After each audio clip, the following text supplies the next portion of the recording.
Domain Broker of the Year in 2013. So welcome, Negar. Welcome. Also, thank you for sitting in the exact order that I had it written on my notes here, which is total coincidence but good karma. Next up, we have in the middle here, or the middle of my panelists, we have Karn Jajoo, the Director of Premium Domains at Radix. In fact, Karn and I had a great conversation about new gTLDs at the end of January at the barbecue on the Saturday, nearly 1,000 years ago. So it's great to see you back in person.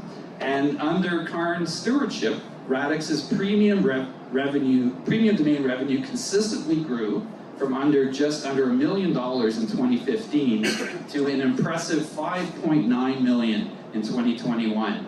He played a key role during the early years of Radix in developing the go-to-market strategy and early access campaigns, onboarding pioneer users, and implementing the overall marketing and communication plans for their TLDs. And I understand Radix is celebrating its 10th anniversary this year, so woo, congratulations on that. And thank you for being here. And last but not least, we have sort of coming to us from a little bit outside the domain industry, but now part of the domain industry, we have Ajene Watson, who is the Managing Director at Hip Hop LLC. And Ajene is a private investor, business management consultant, and the CEO of Digital Asset Monetary Network, Inc. He's got over 28 years of professional experience in various markets, including real estate, entertainment, technology, and financial services, with a focus on the development of private and public companies, as well as building educational platforms to foster business and financial literacy. So Ajene, thank you for joining us. Thank you. And Ajene, sorry. I apologize. I will probably get that wrong again, but it's my intentions are good. So Ajene. So thank you for being here. And during the session, we'll gladly take questions and maybe lessons from the floor if you raise your hand. And if I can see you raising your hands, please speak up. Tell us who you are and who your question is for. So the overall session is about that magical moment or moments when perhaps as a domain investor, your stake in one or several domains registered in new gTLDs takes off, and how does this happen? And the most noteworthy example of late is Sweta Yanaglu, who has just killed it with .xyz premium domains. And unfortunately, we weren't able to get her here to speak about her success, but I figured out a structure where we're going to get to tips and tricks and the context that makes it useful for domain investors understanding how to, be in the right place at the right time with new Gs. I'm going to call them new Gs because there's too many syllables in new gTLDs. So I've structured our questions, and our talk is going to be around 4 categories. We're going to start talking about the primary market. So these are the initial hand registrations of new Gs. So I just want to understand a little bit about, getting to market and that initial registration period and how the registries and how buyers think about it. We're then going to talk about the mindset and profile of new G buyers, because if you don't understand why people might gravitate toward new Gs, you'll never be able to have a chance to perhaps resell new Gs to them as a domain investor. So it's really important to understand that mindset. We're then going to talk about the secondary market, the aftermarket, the resale market, which is very much the domaining perspective of this, and we'll finish up with a little bit of big picture, future, forward-thinking stuff. So that's kind of the context. So we're going to start with the primary market. I'm just going to grab something here so that I keep track. All right. So my first question is for, I'm going to actually, I'm going to ask Karn to take the first question, and anybody else that wants, I'd love to actually hear the other 2 folks' perspective. So the question is, from a purely aesthetic perspective, so that's subjective, looking at a domain that's registered in a new gTLD, what makes a great domain in a new G? Karn? Yeah, am I audible? things seem to. Yeah, that's a good question. I think we've been, I wouldn't say luck because there was a lot of data that went behind selecting the extensions that we own. I know Bhavin did a session a couple of years ago where he talked about the entire process of the Radix team going through the entire dictionary and literally going through every word and figuring out, which are the words that would make for new extensions, meaningful new extensions. So I think I wasn't part of the company back then, but I guess I was lucky in the sense I was working for a company where they already did a great job of selecting the right extensions, because that makes the job a lot easier. And I feel that in the first few years, a lot of our success was just because of finding that product market fit. If you have a good extension that makes sense, and if it's a big enough industry, and you're able to do some of the other things right, have channel partnerships and so on and so forth, have reasonable pricing, then it just works. Over the long term, and this is something that we are striving to do, is you sort of need to create more of a pull. That it's sort of happened for some extensions, not always by intention. We spoke about this, like a .io, for example. It's not like they ever made any concerted effort or a campaign for IO to become successful, but it's just had this flywheel effect. Because again, the input-output and becoming very popular in a niche and then becoming very popular in the mainstream happened with XYZ, with Web3 adoption, not something that they probably expected earlier. If they would have, they probably would have kept more premiums for themselves and not let Shweta make all the money. So yeah, I think that can happen for each extension at some point. But to begin with, I think if it's an extension that makes sense, resonates with the community, makes for a logical, meaningful brand online, I think that's really it's really simple, but I think that's the key. Well, that's a good perspective to the right of the dot. So I'm going to actually ask Negar for the perspective, the aesthetic perspective to the left of the dot. So the combination, what makes a great domain registered in a new G to the left of the dot? So from my perspective and what I see on the aftermarket, the domain left of the dot and the right of the dot have to make sense. So if you have, after.school, great example, and that sold for I think 20K, or if you have dance.hiphop or shoes.hiphop, so it has to make sense in order to really attract many buyers or many clients that can find you online. And Ajene, do you have anything to add to that? Well, from what I've learned from my principal partner, Hajikhani, in the audience, when Negar said it's actually what he's been teaching me is that it has to make phonetic sense. So when we're speaking to any of our possible partners, and they have names like the Universal Hip Hop Museum, we don't want it to be the hip-hop or the museum.hip-hop, right?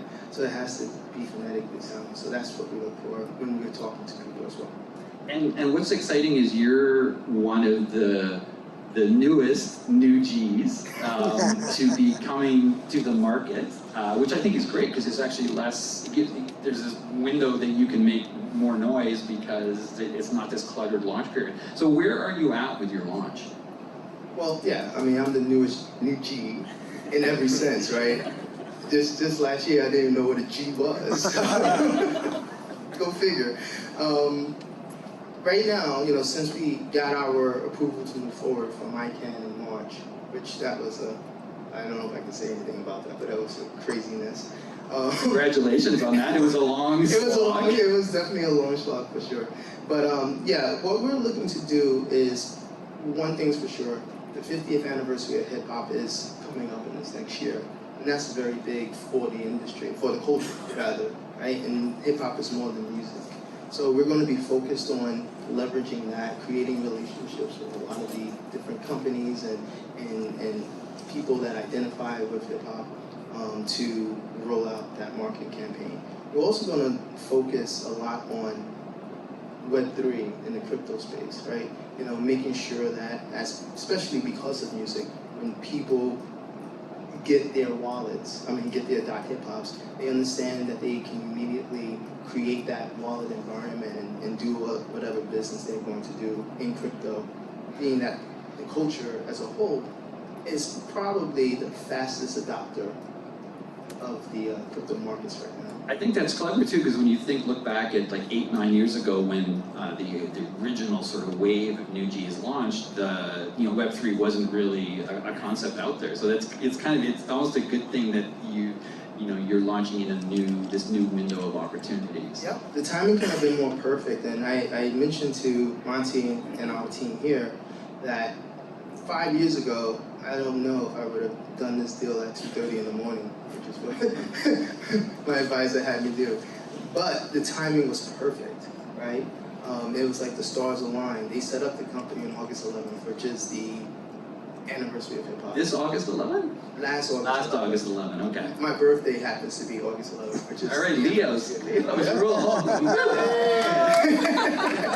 And I grew up in that area, right, of the Bronx where hip hop started. So I think that this all makes sense, and we can, make this, pull it together this way. Well, it's exciting times. So, Negar, we often hear about end user domain buyers who might upgrade from something other than a .com to a .com domain.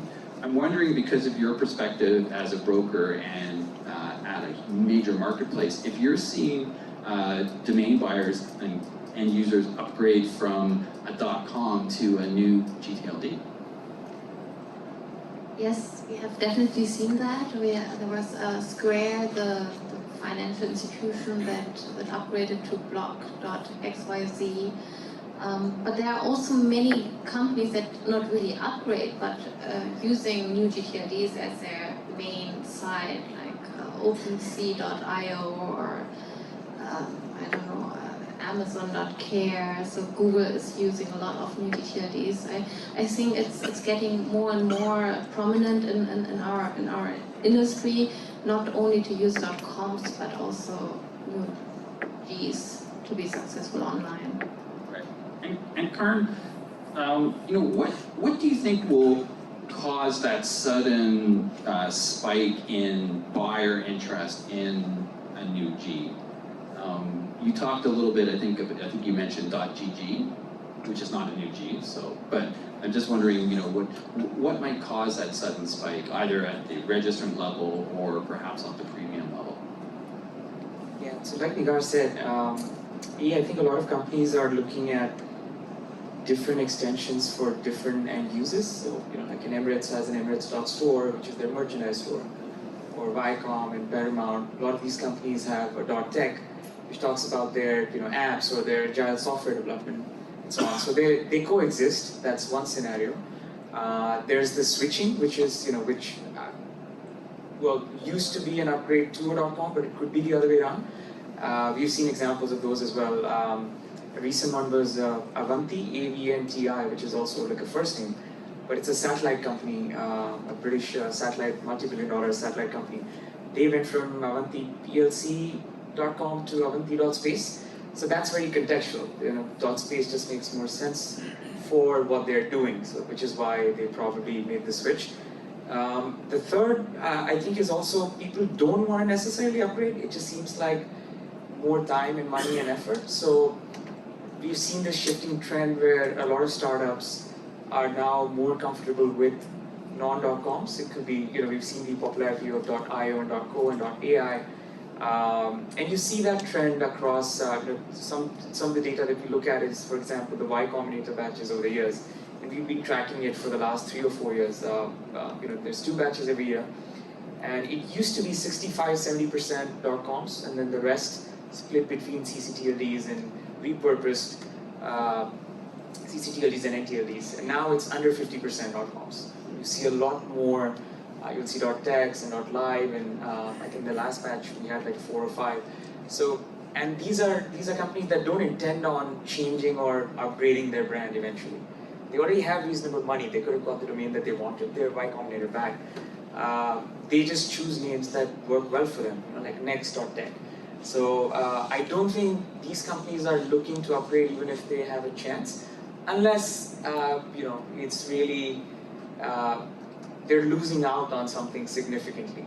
So, which is not the case now. I mean, earlier I think the fear was that there's a lot of type-in traffic, and so you might lose out on people who are trying to find you.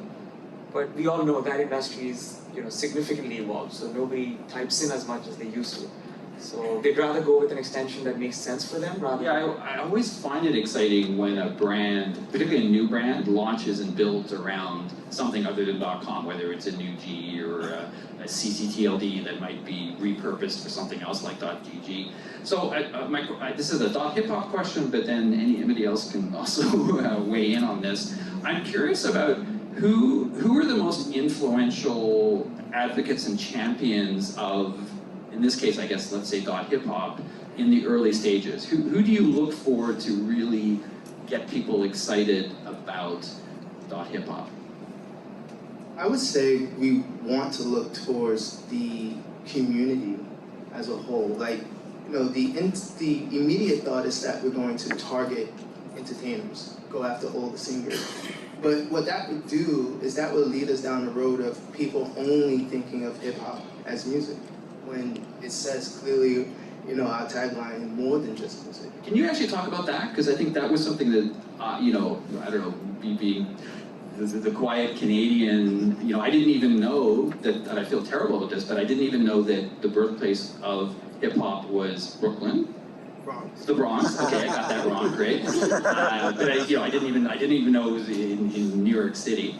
I also didn't know that it's been 50 years or 40 years. 49 this year. 49 years. Okay. So also this notion of it's beyond music. So just help me understand that, because I think that's really interesting. I mean, hip hop has always been beyond music from the day one when Kool Herc brought out his turntables and went into the rec room on Cedric Boulevard Cedric Ave, over in the Bronx. He brought together DJs, he brought together B-boys that were dancers, he brought together artists, and he brought together MCs, masters of ceremony, people that were going to keep the crowd together. And those are your pillars of hip hop. So over a period of time, that has evolved to, or has influenced art as we know it now, from coast to coast across the globe. It's influenced music, it's influenced, style of dress, it's influenced rap itself, right? From MC to a rapper, and so instead of someone standing up and trying to keep an audience enthused and happy in the room, you have now a rapper that's rapping and telling a story. But that has now influenced how brands speak to people, right? How, this past Super Bowl, that's a great example. All the brands that wanted to be part of that Super Bowl, and the fact that the Super Bowl itself, the halftime show, was a montage.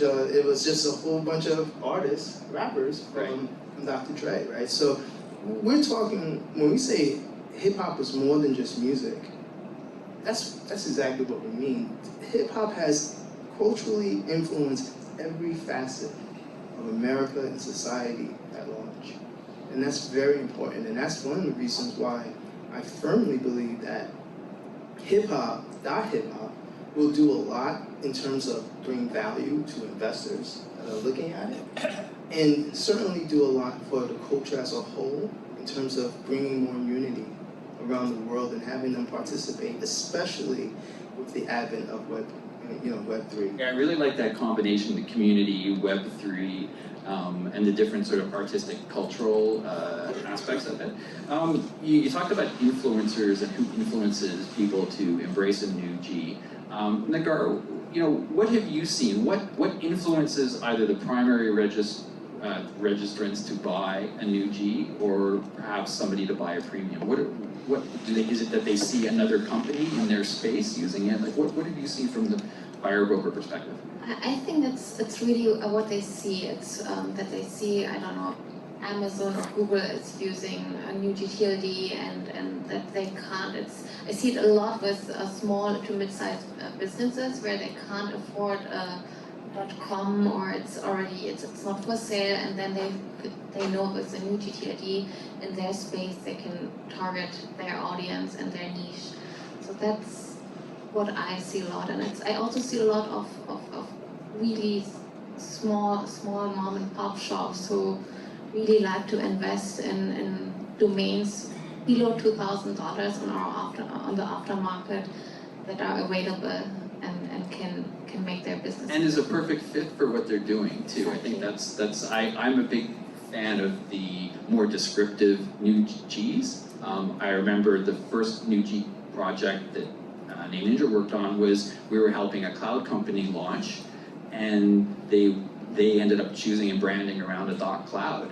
And we were just so excited for them. And it was really neat that was what they went to market with. They also got their name cloud.com as a kind of backup, but they went to market and were at the trade shows, and to this day I believe still market themselves using their .cloud name.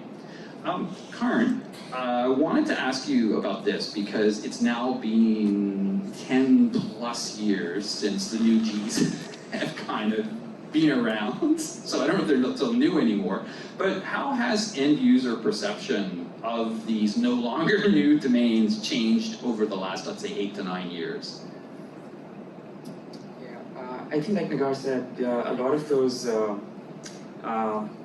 big companies using a new gTLD brings in that credibility and visibility in the mainstream. We've seen that with each of our extensions where adoption has definitely driven more ubiquity and more sort of familiarity, which is ultimately what has worked for .com. It's not like we all just knew that there was this one extension. It's not like it was meant to be. So .com could have been something else. It could have been .fluffy, and it wasn't if even meant tons to of people be. adopted it. Okay. Correct.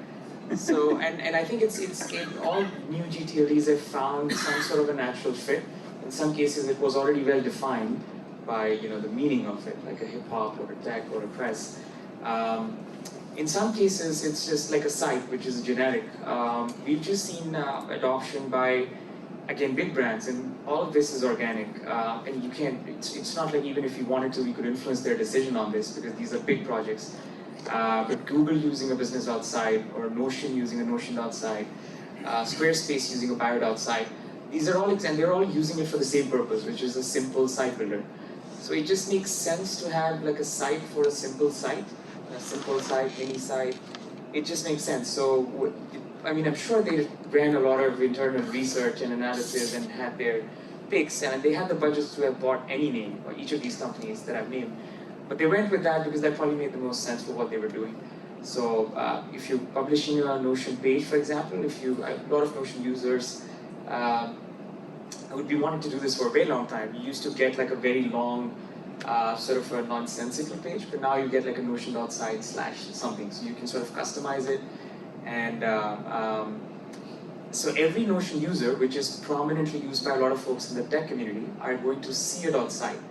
And that sort of normalizes it for them, So the next time they see a .site on a registrar, they're probably going to be more comfortable with registering it and, possibly even saving money by not going with something more inexpensive or unavailable.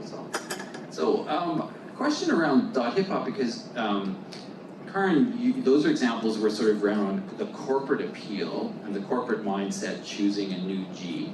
I'm wondering with .hip hop if there's different, if there's specific demographics, or if it might appeal to, like, how does that compare to a corporate one, and might it appeal to an end user entrepreneur more so than a corporation? I'm curious if you're seeing a different demographic audience kind of pick up of it. Okay, well first, if I may. Absolutely.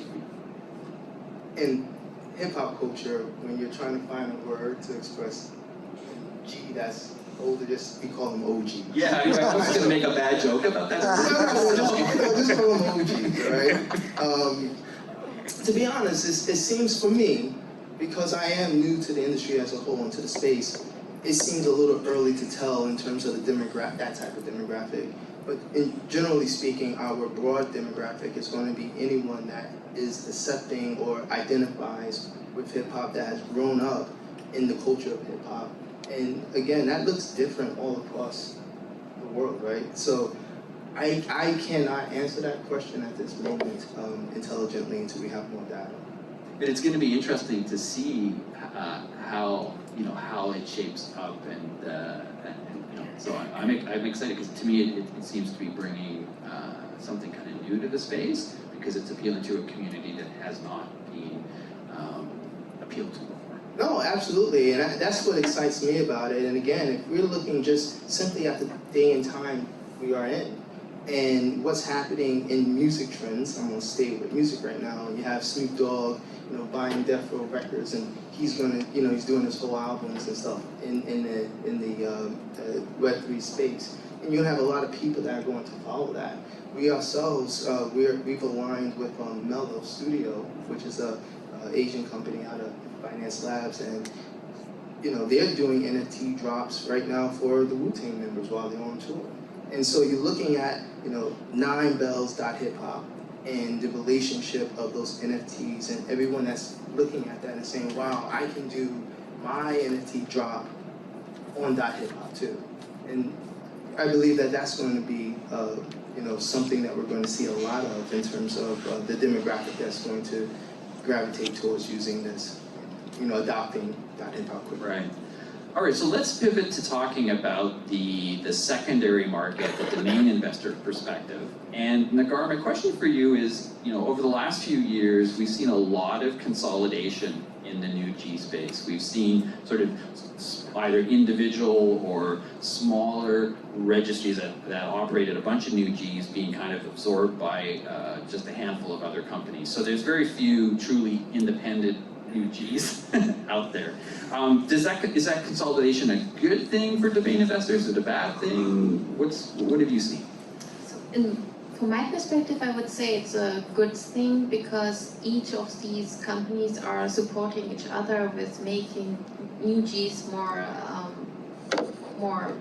known in the space, and people .xyz, everyone knows that xyz.io, and so people are more aware that new Gs exist other than the country codes and the .com. So from my perspective, I think everyone will benefit from these few companies. And do you think that speaks a bit to the marketing muscle that maybe the larger companies can put behind their strings? Both. I mean, if I think about .hiphop, I remember the best party in the industry I went to was the 50 Cent .club party. It was just great that .club was able to get 50 Cent in New York, and we went there all together. And I mean, I think it's just like everyone is helping to create more awareness of new gTLDs. Because as you said, last year you even didn't know what a new gTLD is, and I think there are many people like that don't know that there are other things that .com or .de for Germany or .co.uk is out there. Well, I'm glad you mentioned .club because they began as a single string registry and it definitely punched above their weight in terms of marketing and engaging the domainer community. And it's still a fantastic string, now owned by GoDaddy, now operated by GoDaddy. Karn, I wanted to ask you, and Ajene, I'm going to ask you the same thing, is how can and do you engage with the domain investor community to help them be successful investing and speculating and reselling domains in your new Gs? So we'll start with you, Karn. Yeah, I think if you're increasing the overall value and perception for the extension, whoever owns names in that extension is going to benefit from it. So from our side, we are actively, like I mentioned earlier, trying to build recall and awareness among end users. And we do this in a very data-driven way. We do surveys and we look at what percentage of people actually are aware of these extensions, and then what kind of people are buying these right now. So is it SMBs? If it's SMBs, then what size? Then we are trying to figure out what can we do to sort of help them in this journey, so that they're not just looking at a domain, but we are actually enabling them in some way in their journey. So if you do all of that, the assumption is that they see that we are offering some value to them, which goes beyond just that domain. Like if Pop is looking at this community and possibly, you know. So being transparent with the data that you're seeing across Yes. multiple strings, that's something. Yes, and we're trying to use that data to maybe run sort of meaningful, creating long-lasting sort of meaningful brands. So we sort of treat and approach all of our TLDs as brands with their own individual communities and users, and then based on data, like Jane also said, then take certain decisions. So I think if we do that, definitely raises the overall value of the extension, and by extension, value of each good name in that extension. So I think that's one way that we definitely do that. I think we're also, from our side, what we also do is we are super flexible when it comes to working with end users or investors. If they want to use a different payment plan, if they want to lease the domain, they want to defer the payment. We've had people in Web3 that have come up with interesting propositions on how they want to pay for it, you know, including like getting in, you know, equity stake and so on. So we're always open to that. So And are you the person at Radix that they reach out to for kind of that thing, or who I should might they not be reach the out one to? who can take the final decision if it's, you know, if it's not cash and if it's equity. Who's but, their go-to person though if they're a domainer and they want to? you know, that's still me. I'm Okay. saying I may not have the authority to approve that right away, but we are open to all sorts of inquiries. There's always the boss in the back room, right? So yeah, from our side, we can, you know, any investor that's keen on a name and they really believe in it, you know, we'd support them in any way that we can. And so thank you. And then for .hip hop, how are you, or how do you plan to engage with the domain investing community? You know, and you obviously you are, because you're here today, which is awesome. We have a couple of strategies. If I'm looking at, like what Karn was saying, most of the, you know, the business, the day-to-day business of domaining and interacting with domainers and how to make it valuable for investors, I'm leaving that to the experts, right? I'm leaving that to Monty and Jeff and Scott. They have many years in the business and they know how to do that, and they're going to give me some direction. But what I brought here is I say, okay, the way we're going to help influence and help bring value is we're going to establish a brain trust. And that brain trust, because hip hop is about community, that brain trust is going to help guide all of the various investors that are, you know, purchasing the TLDs or that are building upon the .hip hop name. And you know, someone might say, hey, I want to have news media .hip hop. Well, what if they're not really part of the culture, or you know, they just see it as an opportunity? What's going to give them the best outlook and creation? You know, so our team here, they've actually established a brain trust. And that brain trust will help give that guidance and bring that value. So that's one of the ways that we're doing that. It's not traditional, obviously, but I'm not traditional here. So it's a different way of looking at it. But that's one of the things we're doing, if that helps. Yeah, no, that does, and I think some of the new Gs that have had sort of some breakthrough success have been marketed, promoted in unconventional ways. So I think, you know, the cookie cutter approach is not the way to go here. And who should the domain investors reach out to in terms of, you know, forging a relationship with .hip hop? I think they reach out to .hip hop, and internally we're determined if it's a traditional outlet, which would go with Monty, and if it's a non-traditional or culture-driven outlet, it would come to me. All right, so basically, Monty, you're not very cultured. But you're very sexy. I'm too cultured. So, Negar, NameBio does an excellent job of tracking both new G, aftermarket sales, as well as traditional domains, and Cito reports it's publicly available, allowable to report sales whenever you can. What are other resources domain investors can use to help them gain insight into what's selling and what's not selling, and I guess more importantly, what is selling in the new G space? So I would also look into the blogs. There are quite a few blogs that are really good, Andrew Adams' blog or PN Journal. But there is also a site called DN Prices, but with ES for Spain, and I think they are also reporting new gTLD sales. All right. Karn, any tips there in terms of resources that people can dig into? We do the same. We try and consolidate all of those so that we have a more exhaustive list. Sometimes DM prices would report sales that don't get reported otherwise. They also, I think at some point they also used to report even the auction prices for, even if it hasn't sold, what was the highest price that was bid in an auction that the name was in. So that, and then a lot of companies report their own sales as well. So with new extensions, Donuts does it, XYD, we do it. So we all release some sort of a report. So yeah, I guess it's just an exercise in being fairly exhaustive and making sure you're looking at all the right places.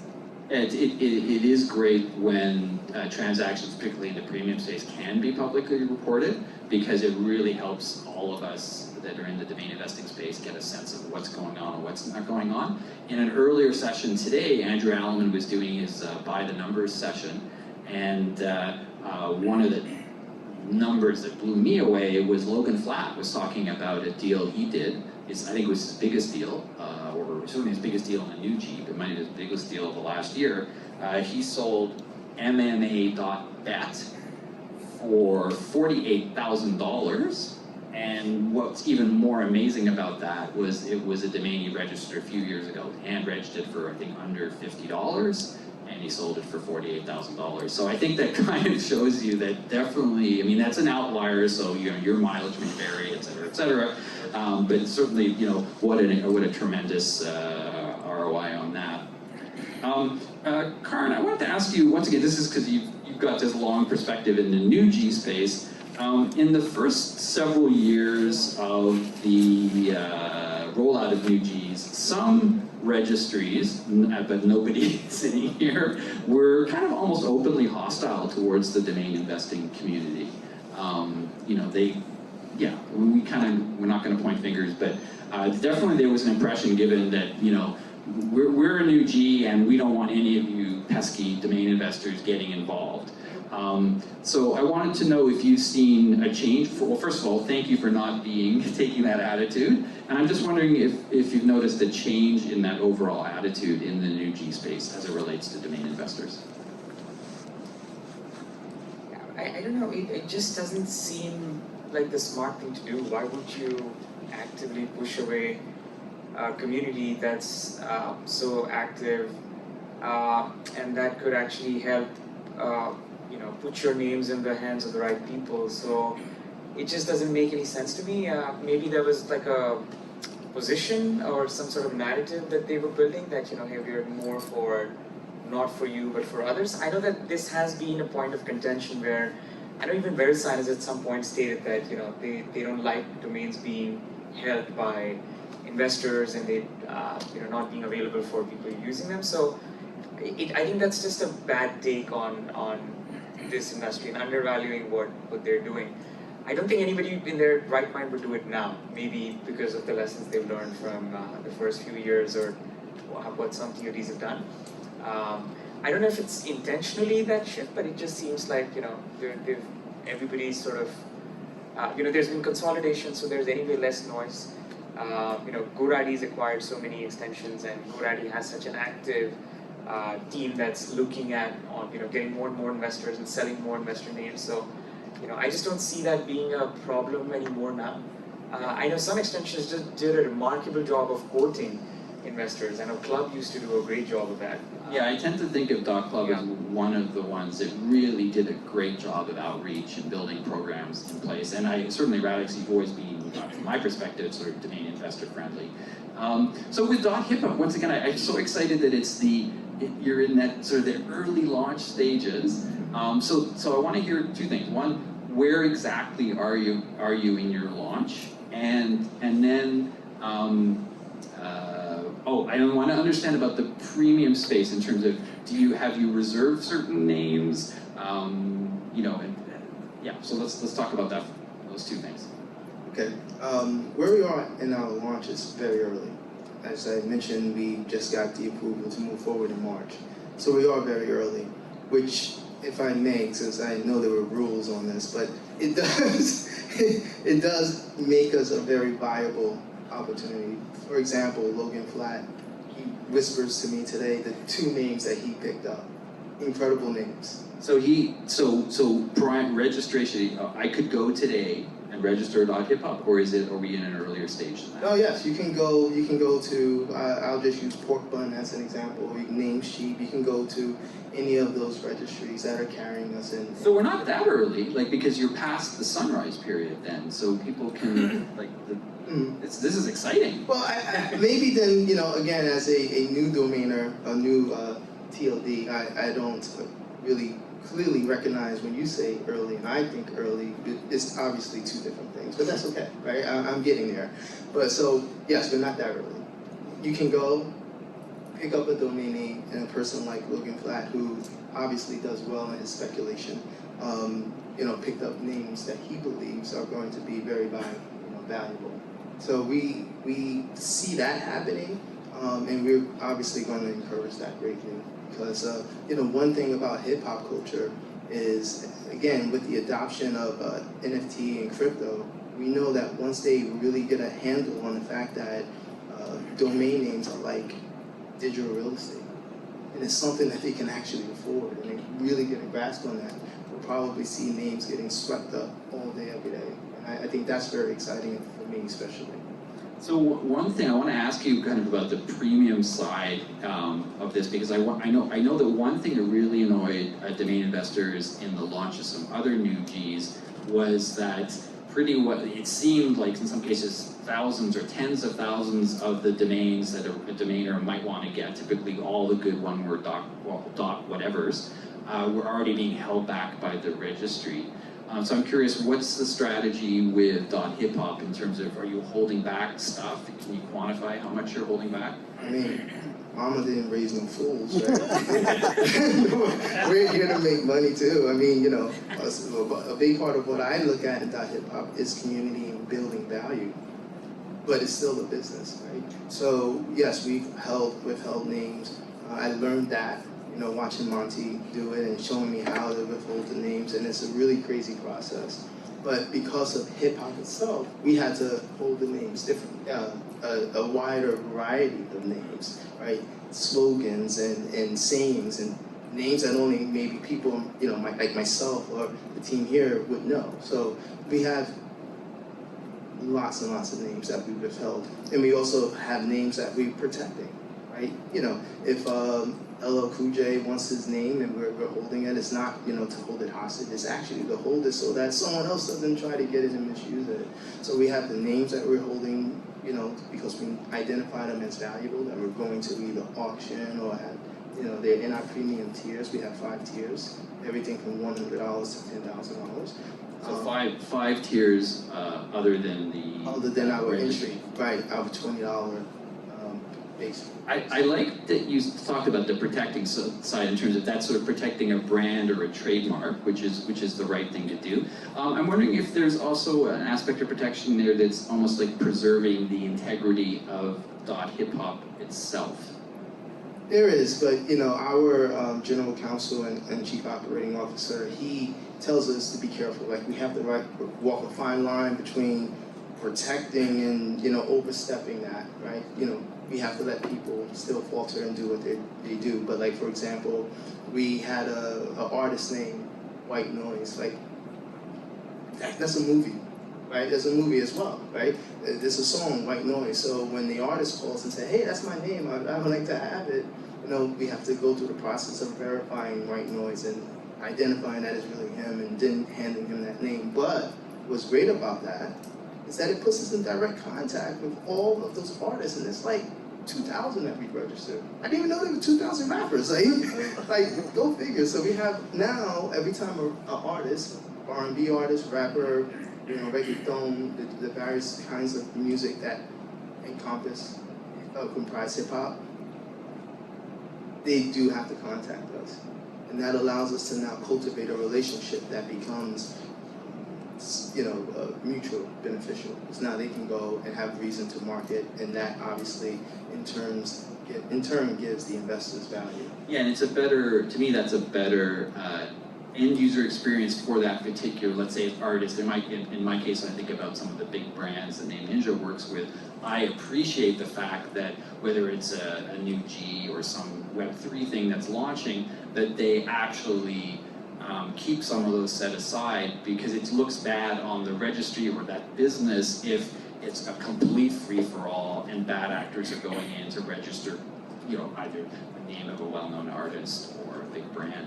Negar, I wanted to ask you about portfolio strategy for a domainer that is thinking of either getting further or getting into new G investing or expanding their success with it. Any suggestions for the strategy? Do they go really deep with one particular string? Should they take a diversified approach? Well, any thoughts on that? It's such an individual question, because I feel it's always the budget and the goal of the client who determines what the best strategy is. And I mean, if you can handpick domains and get and resell them later for, I don't know, 20 times of what you have paid, and all the registration fees are paid off, then I would say that's an awesome scenario. But I mean, I would say it's go broad, do whatever you really like and you can identify yourself with, and I think that will be for almost any investment the best strategy. Just do whatever you can see the best goals in. So it's really difficult, I would say. I mean, if I would invest in it, I think I would go broad. I would do from everything. You take a little bit, diversified yes. strategy. Yeah. Karn, the common wisdom in the .com investing space is a domainer should probably stick, and this is, I think, I'm taking this from Mike Seiger, I think it was a recommendation that Mike Seiger made, was that if you're a domain investor and you're thinking about particularly trying to get hand-reg names, you should focus on verticals, topics, industries, things that you have you know about or you're passionate about. And we saw that with Logan Flatt, who revealed in an earlier session that he and his wife watch MMA Saturday evenings or something like that, mixed martial arts. And he's a big fan of that, and plus he's interested, he knows about the betting space, so that's why he got MMA.bet, because he knew that might have appeal. For the new G perspective, you operate many new Gs. What is that strategy? Does that strategy still apply if it's for new Gs? Sticking with stuff that you already know about? Yeah, I think that applies to any kind of investment, right? It's like Negar said, it's sort of the Berkshire Hathaway way of doing things. You only invest in what you understand. I wouldn't advise against investing in industries that you're also curious about that are coming up, because you read about, say, Web3, or if you were able to predict which things are going to become more popular in a year or two from now. And if you're able to predict that before others are, then you can benefit in so many ways. One of them is by registering the right domains. You could also invest in that technology. So I think you're more likely to know about that if you really naturally are inclined to read about it, or you're curious about it. I don't think you can force fit yourself. Like, I don't think somebody who doesn't like finance should be looking at finance domains. You're just not gonna. You're gonna look up, like, does this make sense? Because you have to think about the sellability. This is something from my side as well, from DN Academy. I think you have to think about how sellable is that name. Is somebody gonna name their business this? It might sound like a great domain, but it might not really make any sense. And again, we touched upon this earlier, right? The left and the right should probably also make sense with new gTLDs. So, insurance might be a great domain as a keyword, but maybe not in a .host, but definitely in a .online. Like, insurance.online makes sense, but insurance.host, So I guess some bit of common sense and interest in whatever the sort of category of that keyword is. I think that's what I think would make for a sensible approach. All right, that's good. And now I've still got lots more questions, but I wanted to make sure that if anybody had any questions in the audience, that we give you a chance to ask those questions. So, thank you. So, tell us who you are and what your question is. My name's Taya. Hi, Taya. I'm microphone is coming. Thank you, Elizabeth. Hi, I'm a domain investor. relatively new. Welcome. My question is, how do we keep, how do we find out what new gTLDs are coming out next? Just so that we're like the first in line. All right, so how? I think there are various online sources. I think registrars are, a bunch of them actually list the launch dates for extensions coming up. I think all of the top ones do. So that would be one place to get that information. I think you can also get it from the ICANN website.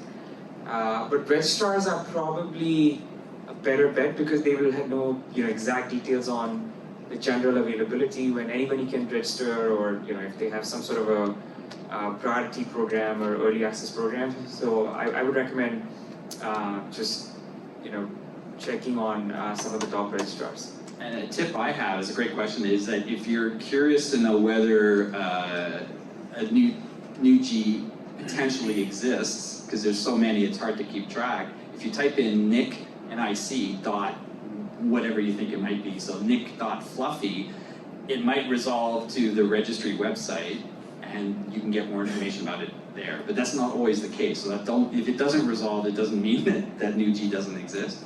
There's a question down here. Thank you for your question.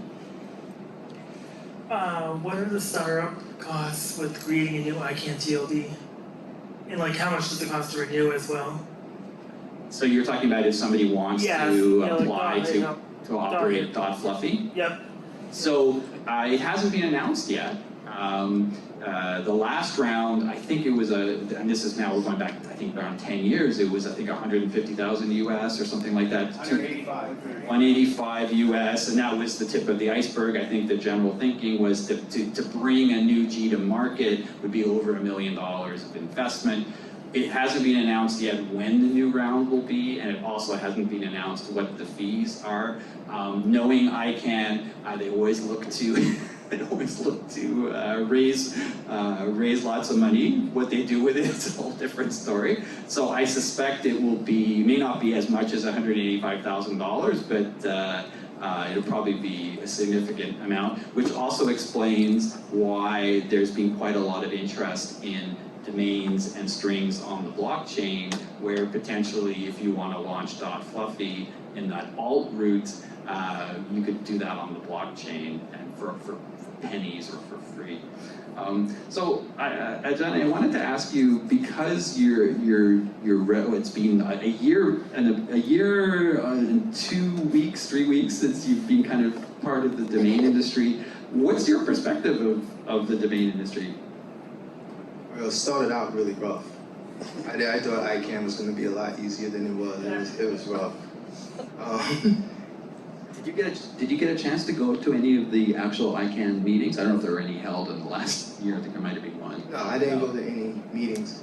That might be a good thing you were spared that. Yeah, I know Jeff does. He goes to that stuff. Jeffrey Eckhouse, right? No, sorry. Newman. Jeffrey Newman. Mm-hmm. Got my wrong, Jeff. Okay. What's the question again? I'm sorry. So, what's your perspective of this industry? Oh, I'm sorry. ICANN still gets me rattled. I'm sorry. Well, that's one perspective right there. ICANN gets you rattled. Okay, you're not the only one. Welcome to the club. I like the industry. I like the industry very much. It's definitely eye-opening because myself running a company that focuses on helping entrepreneurs develop themselves and helping everyday people, that's what we call them, learn how to invest in these entrepreneurs. That's a part of financial literacy. So for me to discover that there was this new financial opportunity that I didn't know of, it wasn't embarrassing, it was just eye-opening.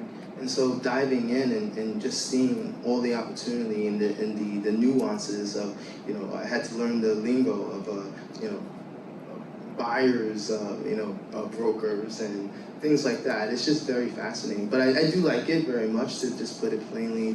I see now how people can make money in doing it, and why, it was called, when it was introduced to me, digital real estate. And it just makes a lot of sense for people to be able to buy a domain name for $20, $100, $200, whatever, and either A, develop those names, right, into something where you have more value. Like one of our colleagues purchased merch.hiphop. He has an option, right? He can either sit on it and wait for Kanye to come buy it, for $1 million, so he can develop it. And Kanye still come buy it, but maybe not for $50 million. Right? There's another option too. Is that owner could do go to Shopify and do a drop shipping thing. So there's not a huge upfront cost, but they could build a huge potential business on that without starting off with this killer domain name. Absolutely. And was that something they were able to just hand register, or was that a premium? It was actually a premium, but yeah, I don't want to disclose how much it was, but yeah, it was a premium. Okay, but that's great. It's a killer name. So I wanted to ask Karn, but I'm actually, we'll start with Karn, and Negar, I'd love to hear your perspective, and I'd also like to hear your perspective too, but I'm not going to put you on the spot for this one. So kind of looking ahead, what do you feel is the biggest competitor to the new Gs? Is it the classic TLDs? Is it the crypto domain? Next round? Difficult to tell, but for me it would be the classical.com. That would be the biggest competitor.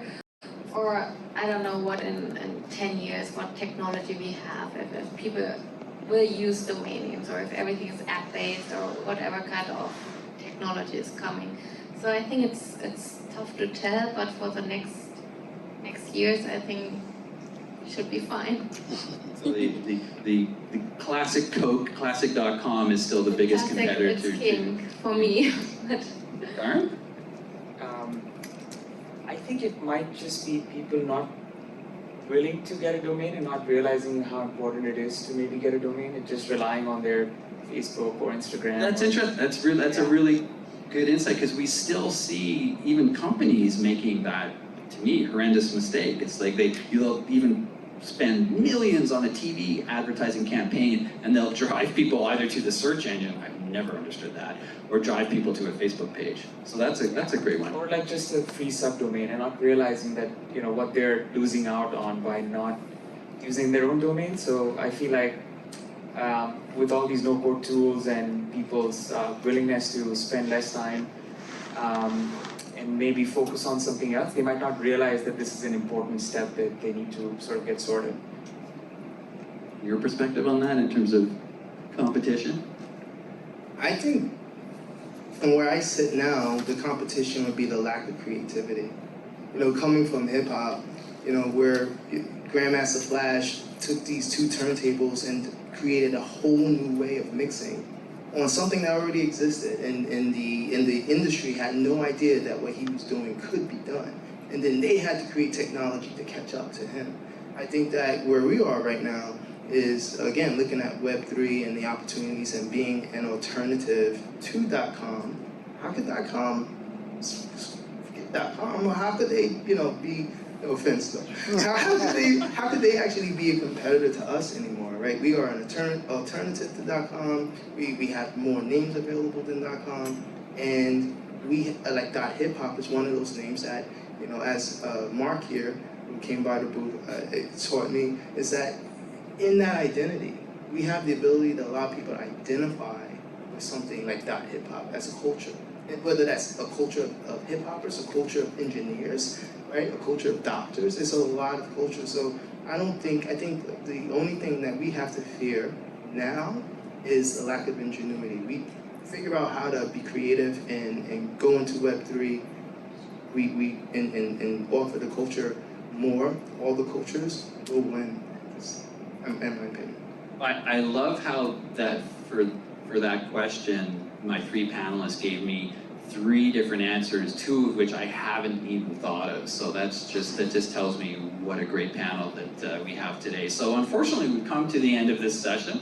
If you have any further questions for our panelists, please speak to them later at the conference or find them online using the NamesCon app. So there's a .hip hop booth downstairs, right? There's a Radix booth. No booth, but you're all over. Banners. Banners, parties, and stuff. Everywhere. I'm pretty sure there's a CETO booth. Okay, so that's great. So please join me in giving our panel of experts a huge round of applause for being with us today.